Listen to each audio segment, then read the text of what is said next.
This picture reminds me of a stage performance. Each and every gesture seems carefully choreographed.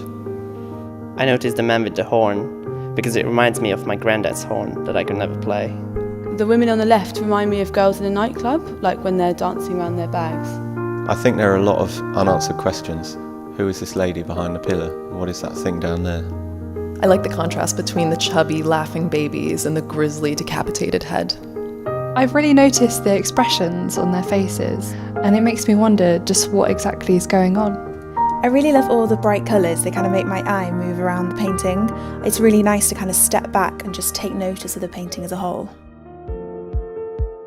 For my own well-being, I stop and take a moment to take notice.